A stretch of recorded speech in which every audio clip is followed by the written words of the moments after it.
아멘. 자, 우리가 오늘 보아야 될 인물이 히스기야라고 하는 이스라엘의 왕입니다. 이 히스기야는 구약 성경의 인물 가운데 하나님을 통하여 형통함을 약속받은 5명의 인물이 나옵니다. 그 가운데 한 사람이 히스기야 왕입니다. 구약에 하나님이 형통함을 약속했던 5명이 요셉이 그리했고, 그 다음에 여호수아가 그리했고, 그 다음에 솔로몬이 그리했고, 다니엘에게 하나님이 그런 은혜를 베풀어 주었어요. 자, 그 가운데 한 사람이 이 히스기야 왕입니다. 그리고 또 이스라엘 역대 왕 가운데 하나님 앞에 정직하게 행한 왕의 이름 3명이 나옵니다. 아사 왕이 그리했고, 그 다음에 요시야 왕이 그리했고, 그리고 히스기야 왕이 하나님 앞에 정직하게 행한 그런 왕으로 나와요. 자, 이렇게 히스기야는 하나님께서 그와 함께 하심으로 그가 어디로 가든지 형통한 자가 되었어요.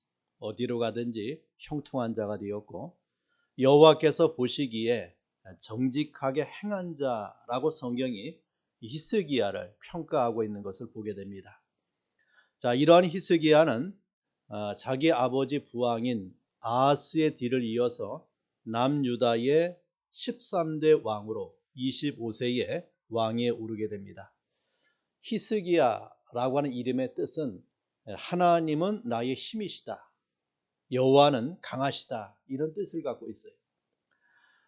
이 히스기야가 왕 위에 올라서 행한 일을 열왕기상 18장 3절에서 8절에 이렇게 말씀해 줍니다. 열왕기하 18장 3절에서 8절에 보면은 그는 그 조상 다윗의 모든 행위와 같이 여호와 보시기에 정직하게 행한 자다. 또 각종 우상을 회파했고 여호와를 의지하였는데 그의 전후에 유다 여러 왕 중에 그러한 자가 없었다라고 열왕기하 18장에 히스기야에 대해서 이렇게 성경이 기록하고 있는 것을 보게 돼요. 자, 이가 이렇게 할 수 있는 비결이 있습니다. 하나는 하나님을 떠나지 아니하는 자였어요. 어떠한 위기 앞에서, 어떠한 고난 앞에서, 어떠한 일들 앞에서 저는 하나님을 떠나지 아니하는 그런 신앙의 사람이었어요. 자, 또 하나는 모세에게 명하신 계명을 저는 다 지킨 그런 자였다라고 봐요. 그래서 여호와께서 그와 함께 하심에 그가 어디로 가든지 형통하였더라라고 성경이 말씀하고 있는 것을 보게 됩니다. 자, 그런데 이 히스기야의 아버지 부왕 아하스는 그렇지 않았어요. 정말 악한 왕이었어요. 하나님을 진노케 했던 그런 왕이었어요. 그런데 그 아들인 히스기야가 이렇게 정직히 행할 수 있었던 2가지 이유가 있습니다. 하나는 그의 어머니 아비야의 절대적인 영향을 히스기야가 받았어요. 이 아비야는 이스라엘의 유명한 스가랴 선지자의 딸입니다. 그래서 이 스가랴 선지자를 통하여 이 아비야라고 하는 이 사람이 경건한 신앙을 물려받았고 그것을 자기 아들 히스기야에게 가르쳤어요. 그래서 히스기야는 어릴 때부터 그 어머니 아비야를 통하여 신앙의 훈련을 받고 또 하나님의 말씀을 준수하는 삶을 살아갈 수 있도록 어머니 영향을 히스기야가 많이 받았다라고 봐요. 대개 자녀 양육의 그 모습은 어머니의 손에 달려 있지요. 신앙에 좋은 어머니, 그 어머니 밑에서 사는 성도는 큰 축복이다라고 봐요. 자, 또 하나 이유가 있는데 히스기야는 좋은 스승을 두었기 때문에 그리하다라고 봐요. 히스기야는 경건한 어머니의 신앙 교육을 받았을 뿐만 아니라 그가 성장할 당시에 그 당시 유다 나라에서 활동했던 여러 선지자가 있었는데 유명한 미가 선지자, 그 다음에 이사야 선지자, 나홈 선지자가 활동하고 있었을 때예요. 특별히 이사야 선지자로부터 많은 지도를 저가 받았어요. 그러니까 스승을 잘 만났고 또 신앙의 어머니를 통하여 신앙의 훈련을 받아서 이 히스기야는 구약 성경에 하나님이 형통의 길을 걸어가는 자가 되었고 또 하나님을 기쁘게 하는 참 그러한 빛나는 이름으로 히스기야 이름이 기록되고 있는 것을 보게 됩니다. 자, 이런 히스기야는 여러분이 잘 알듯이 죽을 병에 걸렸을 때가 있었죠. 그때 하나님께 기도하여 15년간 생명을 연장받은 왕입니다. 자, 이러한 기도 응답이 있기 전에 있었던 사건이 오늘 열왕기하 19장에 있는 내용이에요. 그러니까 저가 중병에 걸려서 하나님께 기도하고 15년의 생명의 연장을 받기 전에 이러한 사건이 히스기야 왕에게 있었습니다. 자, 오늘 이 말씀을 통하여 하나님께서 주시는 은혜가 있는 시간 되길 바랍니다. 자, 첫째는 사네립 앞에서의 히스기야를 보게 돼요. 자, 히스기야 왕위에 오를 때, 자, 유대 나라는 세계적 패권주의 나라에 의하여 위협을 받고 있는 시기였습니다. 당시 패권주의 나라였던 아수르가 히스기야가 왕위에 오른 후에 6년이 되었을 때에 그 북이스라엘을 아수르가 침략해서 멸망을 시켜버려요. 그때가 BC 722년이 됩니다. 그러니까 히스기야가 왕위에 올라서 6년 될 때에 북이스라엘이 멸망을 당한 거예요. 그리고 그 아수르가 그 힘을 가지고 이제 남유다를 멸망시키기 위하여 위협을 하던 시기였어요. 실제로 1차와 2차에 걸쳐서 아수르의 침략을 이 남유다가 히스기야 왕이 되었을 때에 받게 됩니다. 그리고 새로운 신흥 패권주의 나라가 등장하고 있었던 시기예요. 그래서 바벨론이 등장해서 서서히 세력을 형성하는 그런 때에 저가 남유다의 왕으로 히스기야가 올랐다라고 봐요. 자, 국내적으로는 극도의 종교적 타락으로 병들었던 시대였습니다. 그래서 히스기야 왕위에 오르자 하나님의 성전을 저가 수리를 해요. 그동안 그 성전이 지은 지 오래가 되어서 일부가 자꾸 망가지는 것을 히스기야 왕이 성전을 수리하고 또 종교개혁을 단행하고 우상제단을 철거하고 잃어버렸던 유월절 절기를 되찾은 왕이 히스기야 왕이었어요. 자, 그런데 히스기야가 이렇게 종교개혁을 하고 하나님 앞에서 바른 신앙으로 백성들을 인도하려고 해도 백성들이 잘 따르지 않았어요. 자, 그런 가운데 히스기야 왕이 왕위에 오른 지 14년 되던 해에 아수르 왕 사네립이 다시 유다를 쳐들어왔습니다. 자, 수도인 예루살렘을 제외한 모든 성읍들을 거의 다 점령하고 예루살렘을 침략하기 위하여 이제 그 포위망을 좁히고 있는 그런 시대였어요. 열왕기하 18장 13절에 보면은 히스기야 왕 제14년에 아수르의 왕 사네립이 올라와서 유다 모든 견고한 성읍들을 쳐서 점령하매라고 성경이 말씀하고 있어요. 여기 견고한 성을 다 쳐서 점령했다라고 했습니다. 여러분, 이 견고한 성은 무엇을 말합니까?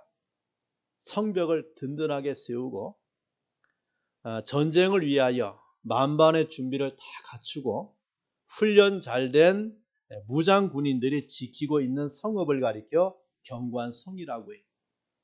그래서 이 견고한 성은 무너지지 않아요. 또 점령되지 않는 성을 우리가 견고한 성이라고 합니다. 그런데 이 견고한 성이 무너졌어요. 그리고 함락되고 말았습니다. 그만큼 아수르의 힘이 강대했다. 막강한 군사력을 가지고 유대 나라를 침략해서 그 견고한 성들이 다 점령을 당하는 그런 일이 유대 땅에 벌어진 거예요. 여러분, 여기서 우리가 유다의 견고한 성읍들이 왜 무너지고 함락되었는가를 잠깐 생각해 봐야 돼요. 아까 제가 말씀했듯이 히스기야 왕이 왕위에 오르자 저가 진행한 것이 종교개혁이었습니다. 부정부패가 되는 요소들을 다 척결하고 일반 백성이 세우고 우상을 섬겼던 산당을 헐어버렸어요. 그리고 거짓 종교인들, 사이비 종교 지도자들을 다 추방해버리고 또 백성이 절하고 섬겼던 그 시대에 광야에 그 노수로 만들었던 놋뱀 있잖아요. 그것을 이 히스기야 왕이 부수어 버렸어요. 히스기야는 정말로 훌륭한 개혁자였습니다. 그런데 문제는 무엇입니까? 백성이 그것을 따라와 주지 않았다는 데 문제가 있는 거예요. 저들은 계속 이대로 사는 것이 좋아. 히스기야 왕의 개혁적인 정책에 반기를 들고 죄 가운데 있는 것이 좋다라고 해서 우상 숭배와 하나님을 진노케 하는 그 일들을 그 백성들은 그대로 진행하고 있는 것을 보게 돼요. 죄를 회개하지 아니하고 하나님 말씀에 귀를 기울이지 않는 유다 백성들의 모습을 보게 됩니다. 그래서 하나님은 이들이 뒤집어 쓰고 있는 위선의 껍질을 벗겨내기로 작정하셨어요. 여러분, 우리가 교만 때문에 하나님을 바로 알지 못하는 사람은 하나님께서 그 교만을 꺾으시고 그를 낮추세요. 왜요? 그 교만으로 하나님을 보지 못하니까. 그 교만 때문에 하나님 앞에 겸손한 신앙의 삶을 살아가지 못하니까 하나님이 그 교만을 꺾지요. 그를 낮춰요. 왜요? 그래야 하나님을 만날 수 있기 때문에 그래요. 죄 때문에 하나님과 담을 쌓고 사는 사람은 그 죄의 성을 하나님이 무너뜨려요. 아무리 견고한 죄의 성이라도 하나님이 그 죄의 성을 무너뜨려서 그 죄를 고백하게 하고 그 죄를 깨닫게 해요. 왜요? 그래야 살기 때문에 그래요. 그래야 바로 살기 때문에 그래요. 그래야 바른 신앙의 삶을 살아갈 수 있기 때문에 그리하다라고 하는 거예요. 우린 때로 견고한 성과 같은 우리의 건강을 자신하죠. 우리의 인생을 사업이 그런데 그 어떤 이유로 인하여 흔들리고 함락되는 것을 경험하게 돼요. 다시 말하면 내가 계획하고 내가 생각한 대로 안 되는 것이 이 세상의 일이라고 봐요.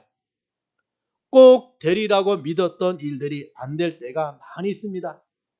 내가 믿었던 것이, 정말 의지했던 것이, 정말 신뢰했던 것이, 정말 그것은 무너지지 않을 거라고 생각했던 것들이 흔들릴 때가 많아요. 왜 그렇습니까? 바로 저와 여러분은 한마디로 무능한 존재이기 때문에 그래요. 무능력하고 보잘것없고 무엇을 어떻게 할 수 없는 존재가 사실 우리 자신이에요. 아무리 내가 나를 믿어봐도 나의 가진 것을 내가 의지해봐도 한순간에 무너지고 한순간에 그것이 없어지는 그런 경험을 저와 여러분이 하면서 내 자신은 참으로 무능한 자다. 이것을 우리가 깨닫게 되는 것을 보게 돼요. 예수님도 말씀하죠. 너희가 염려함으로 너희 길을 한 자나 더할 수 있느냐. 주님이 우리에게 물으세요. 주님은 내일 일을 염려하지 말라고 했습니다. 아무리 내가 내일 일을 염려해도 염려한 대로 내일 그 일을 좌지우지할 만한 힘이 우리에게 있습니까? 없어요. 그러니까 주님이 말씀하죠. 내일 일을 염려하지 말라. 누구에게 맡기라는 말입니까? 전능하신 하나님께 그 인생을 내일 일을 맡기라 그 말이. 그래서 주님은 한날의 괴로움은 그날의 족하다고 했습니다. 여러분, 우리가 정말 내일 일을 알 수가 없어요. 예수님께서 좋은 예를 우리에게 말씀해 주고 있죠. 누가복음 12장에 보면은 주님이 어떤 부자, 어리석은 부자의 예화를 우리에게 말씀해 주고 있어요. 그가 농사에서 크게 성공했죠. 곡식을 쌓아둘 곳이 없이 대풍을 맞이했습니다. 그래서 창고를 새로 지었어요. 그래서 새 창고에 곡식을 쌓아놓고 풍년가를 부르며 저가 하는 말이 무엇이었습니까? 내 영혼아, 여러 해 쓸 물건을 많이 쌓아두었으니 평안히 쉬고 먹고 마시고 즐거워하자. 하나님이 그러한 부자에게 이렇게 말합니다. 어리석은 자여, 오늘 밤에 내 영혼을 도로 찾으리니 그러면 네 예비한 것이 네 것이 되겠느냐라고 했어요. 우리가 이 땅에 살면서 성공했든지 실패를 했든지 잘 살든지 못 살든지 내일 일어날 일을 알지 못하는 데는 다 똑같아요. 다 일반입니다. 뿐만 아니라 제 아무리 나는 튼튼하고 나는 견고하고 나는 함락되지 않는다고 장담해도 오늘 밤 우리의 영혼을 하나님이 부르시면 우리는 아무 말 없이 떠나야 되는 것이 나그네 인생인 우리의 삶의 모습이에요. 그래서 시편 127편 1절에 이렇게 말씀해 주고 있죠. 여호와께서 집을 세우지 아니하시면 세우는 자의 수고가 헛되며 여호와께서 성을 지키지 아니하시면 파수꾼에 깨어 있음이 헛되도다 라고 우리에게 교훈해 주고 있는 것을 보게 됩니다. 여러분, 이렇게 히스기야가 믿었던 견고한 성이었어요. 그런데 그런 믿었던 성이 무너지자 어떠한 일이 일어났습니까? 이 사네립이 유대 나라의 왕 히스기야에게 항복을 요구해요. 그래서 아수르 왕 사네립에게 히스기야 왕이 항복합니다. 무릎을 꿇고 무엇이든지 원하는 대로 다 들어줄 터이니까 군대를 철수해 달라고 두 손을 들었어요. 자, 이때 히스기야 왕이 어떠한 조건으로 항복했는가? 자, 열왕기야 18장 14절에 보면은 히스기야가 이렇게 말을 해요. 아수르 왕에게 내가 범죄하였나이다. 나를 떠나 돌아가소서라고 했어요. 자, 그가 용서를 빌었습니다. 자, 이 용서를 비는 내용은 마치 하나님께 죄를 고백할 때 하는 말이에요. 히스기야는 아수르 왕에게 마치 하나님을 향하여 죄를 고백하듯 용서를 빌었습니다. 여러분, 그 어느 누구라도 이러한 상황이면은 히스기야처럼 살려달라고 간청했을 거예요. 자, 사람은 어려운 일을 당했을 때 그 사람됨이 드러나요. 그가 어떤 신앙의 사람이냐, 그의 믿음이 얼마나 좋으냐를 알아보면 환난을 겪는 것을 보면 알아요. 시련을 만나는 것을 보면 알아요. 연단을 통하여 그 신앙이 무게가 있고 그 신앙이 진짜 신앙인가를 나타내고 있는 것을 보게 돼요. 환난의 풀무불 속에 들어가 보아야 알 수 있어요. 참 믿음의 진가는 언제 드러납니까? 평화로울 때요? 잘 될 때요? 형통할 때요? 그때는 잘 드러나지 않아요. 어려운 일을 당할 때 참 믿음의 진가가 드러나요. 여기 히스기야의 두 가지 잘못이 있습니다. 자, 하나는 사네립의 침략으로 견고한 성이 무너지자 사네립의 군사력의 힘만 저가 본 거예요. 누구는 보지 못했어요? 나와 함께 하신 유다를 지키시는 하나님을 보지 못했어요.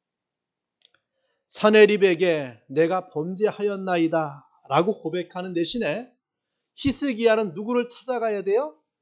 하나님을 찾아가서 하나님께 회개하고 하나님께 기도해야 돼요. 그런데 저는 하나님을 찾지 않았어요.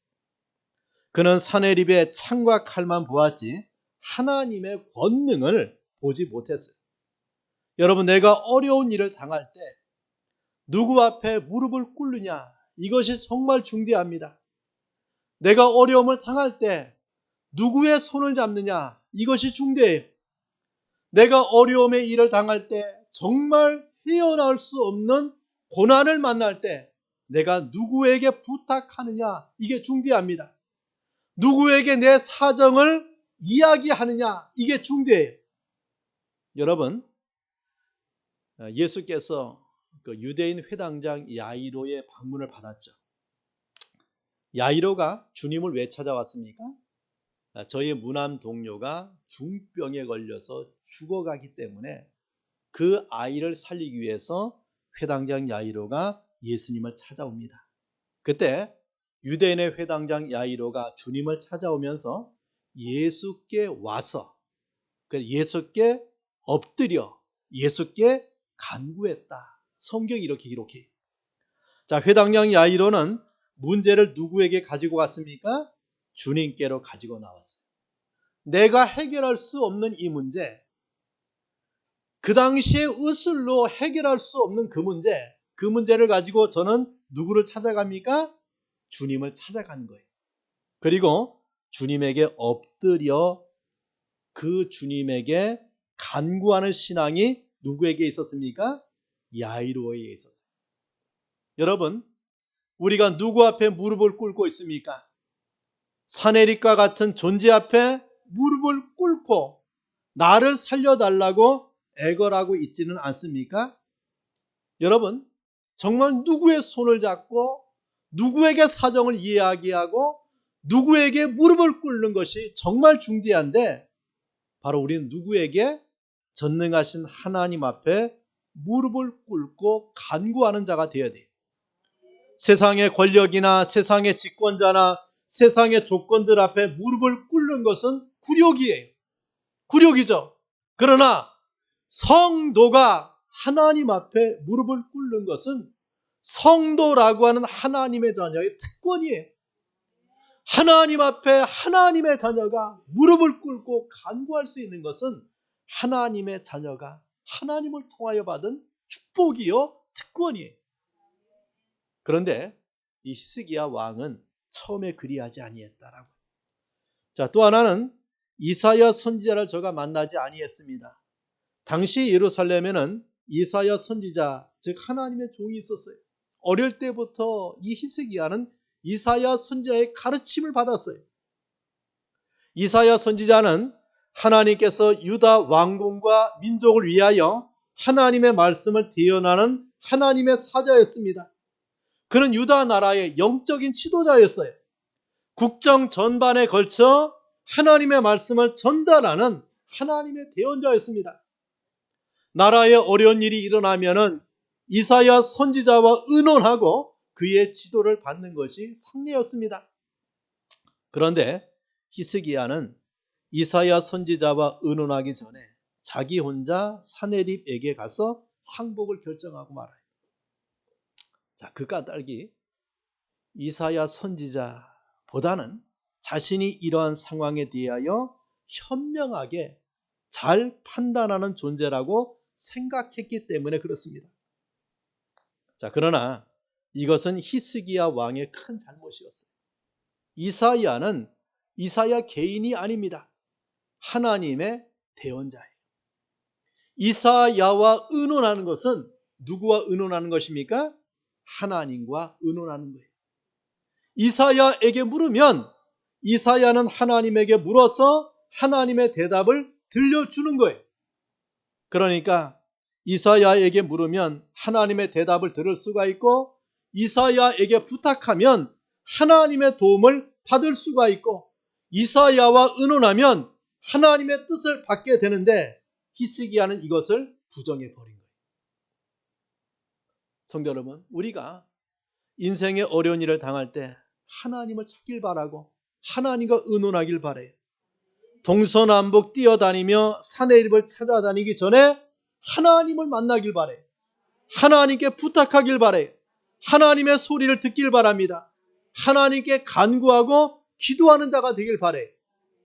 히스기야는 이러한 우를 범한 왕이었다. 이것을 보게 돼요. 자, 아수르 왕 사내립에게 내가 범죄했나이다, 나를 떠나소서라고 항복하는 히스기야에게 사내립이 은금을 요구해요.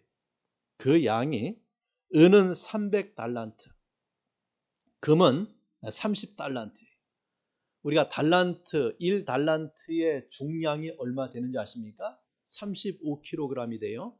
그러니까 은 300달란트는 약 10,000kg이 넘는 중량이에요. 그리고 금 30달란트는 1,000kg이 넘는 막대한 양의 은금을 사내립이 요구합니다. 히스기야는 왕궁 곡관과 그리고 국고에 있는 모든 은금을 다 쓸어 모았어요.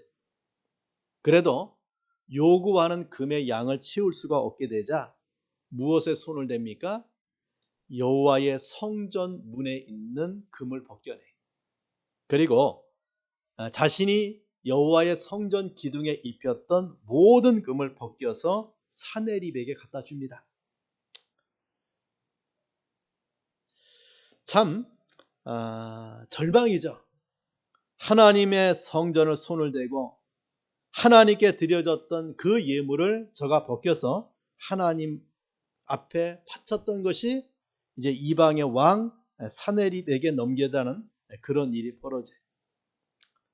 이렇게 사내립과 타협하고 그의 요구를 맞추어 주고 그에게 절하면 문제가 해결될 줄 생각한 것이 큰 잘못이었어요. 성전 기둥까지 벗겨서 그 모든 것을 바친들 문제가 해결되었습니까? 아니에요. 사내립은 약속을 지키지 않았습니다.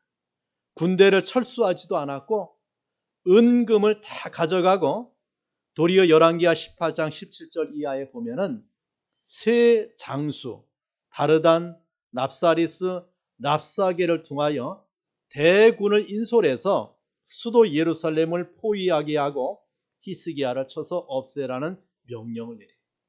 누가 속은 겁니까? 히스기야 왕이 속은 거예요.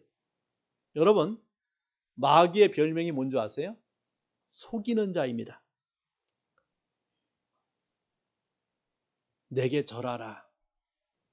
나와 타협하자. 그러면 내가 너에게 성공을 주고 행복을 주고 평화를 줄 것이다. 라고 유혹해요. 그러나 그것은 속임수예요.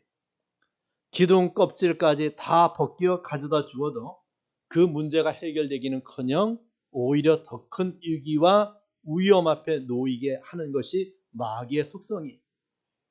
여러분, 사내립은 누구를 속였습니까? 히스기야를 속였어요. 근데 하나님은 저와 여러분을 속입니까? 안 속여요. 나는 때로 하나님을 속이며 살아갈 수 있지만 하나님은 나를 속이지 않아요. 사내립에게 항복을 하고 은금을 모두 바쳐도 문제가 해결되지 않았고 오히려 더 큰 문제가 생긴 거예요. 그때야 비로소 히스기야가 무엇을 깨닫게 됩니까? 내가 찾아 용서를 구하고 내가 찾아 나의 이 사정을 해결할 자는 누구라고? 하나님임을 저가 깨닫게 된 거예요. 자, 우리 열왕기하 19장 1절의 말씀을 봅시다. 1절에 보니까 히스기야 왕이 듣고 다시 사내립이 세 장수를 통하여 유대 나라를 다시 침공하고 예루살렘을 멸망시키기 위해서 저가 공격하고 있다는 소식을 들을 때에 그 왕이 듣고 이제야 깨닫게 된 겁니다. 자, 그 옷을 찢고 굵은 배를 입고 여호와의 전에 들어갔어라고 했습니다. 어떻게 했습니까? 그 옷을 찢었다. 굵은 배를 둘렀다. 성경이 말합니다. 이 행동은 회개할 때 취하는 행동이에요. 유대인들은 회개할 때 하나님 앞에 자신을 회개할 때 자신의 옷을 찢어요. 그리고 굵은 배로 된 옷을 걸치고 재를 뿌리고 재 위에 앉아 통회했습니다. 자신의 옷을 찢는 것은 자신의 정체를 드러내는 것을 뜻하고 그 자신을 낮추는 것을 말을 해요. 교만의 옷, 죄의 옷, 자신의 옷을 찢어서 하나님 앞에 자신을 낮추고 하나님 앞에 회개하는 히스기야를 보게 됩니다. 그리고 자기뿐만 아니라 왕궁의 책임자였던 엘리야김과 서기관 셈나도 제사장들도 굵은 베옷을 입게 했어요. 전 국민이 회개를 하게 했습니다. 나라의 왕부터 시작하여 나라의 주요 관직에 있는 자들에게 이르기까지 다 하나님 앞에 회개하기 시작을 했어요. 그리고 히스기야 왕은 여호와의 전에 들어갔다고 했습니다. 자, 여호와의 전에 누구 만나기 위해서 들어갔습니까? 하나님을 만나기 위해서 저가 들어간 거예요. 그가 하나님의 성전에 들어가서 한 일이 두 가지입니다. 하나는 이사야에게 사람을 보내어 기도를 부탁했습니다. 그때야 누구를 찾았습니까? 하나님의 선지자 이사야를 찾았어요. 그리고 이사야에게 기도를 부탁하고 이 문제에 대해서 하나님 앞에 부탁하고 있는 그러한 히스기야 왕을 보게 돼요. 그리고 히스기야 자신은 여호와의 전에 들어가서 하나님께 편지를 펴놓고 기도하고 있는 히스기야를 보게 돼요. 우리 열왕기야 19장 14절 말씀 봅시다. 19장 14절 말씀에 보면은 이렇게 말씀해요. 히스기야가 사자의 손에서 편지를 받아보고 여호와의 성전에 올라가서 히스기야가 그 편지를 여호와 앞에 펴놓고 그 다음에 16절에 보니까 그가 기도하기를 여호와여 귀를 기울여 들으소서 여호와여 눈을 떠서 보시옵소서 라고 그 편지를 하나님 앞에 내어놓고 기도하고 있는 것을 보게 돼요. 그리고 19절에 보면은 우리를 그의 손에서 구원하옵소서 라고 기도하는 히스기야를 보게 됩니다. 여러분, 이렇게 히스기야가 그 위기로 속을 대로 다 속고 빼앗길 것을 다 빼앗기고 그 다음에 누구를 만나게 됩니까? 하나님을 찾고 하나님을 만나고 그 하나님 앞에 기도하는 히스기야를 보게 돼요. 자, 그때까지 하나님은 참고 있다가 하나님이 그런 히스기야에게 주신 응답입니다. 먼저 이사야에게 보낸 사람들이 희소식을 가지고 돌아왔어요. 염려하지 말라. 하나님이 염려하지 말라. 사내립이 어떠한 소문 때문에 놀라운 사건 때문에 후퇴할 것이다.